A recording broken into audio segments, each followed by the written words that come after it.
Good morning student. How are you all? Today I will teach you वीर अभिमन्यु। वीर अभिमन्यु जो है एक नाटक है, ठीक है। अभिमन्यु के बारे में आज आप लोग जानेंगे।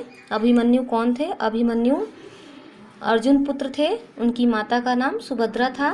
उनका धर्म हिंदू था और उनका घराना कुरु था, ठीक है।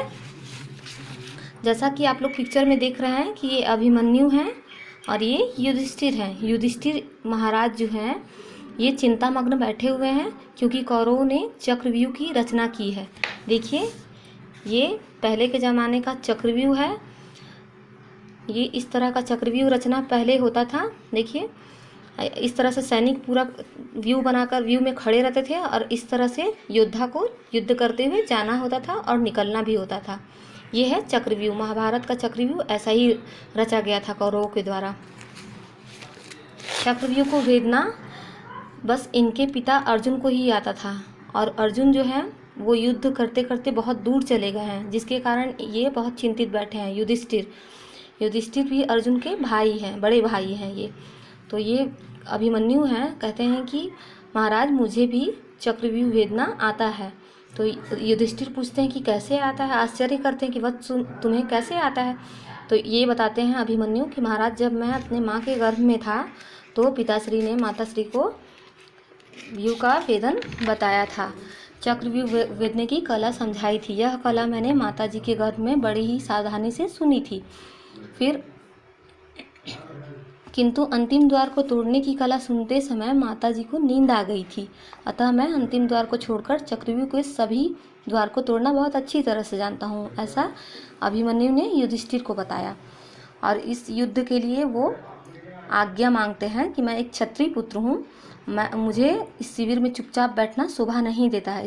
इसे मैं अपनी कायरता अथवा भीरुता ही मानूंगा महाराज, इसलिए मुझे युद्ध में जाने की आज्ञा दें। युधिष्ठिर कहते हैं, पुत्र तुम अभी बहुत वीर हो, मैं तुम्हारी वीरता को मानता हूँ, पर तो फिर अभिमन्यु क्या कहते हैं, पर क्या महाराज, आप मुझे युद्ध में जाने की आज्ञा दीजिए। युधिष्ठिर कहते हैं, पुत्र तुम नहीं मानते तो कल युद्ध के सेनापति तुम ही रहोगे। भीम तुम्हारे सहायता के लिए तुम्हारे साथ रहेंगे। अगले दिन वीर अभिमन्यु पांडव सेना का सेनापति बनकर नेतृत्व करते हैं।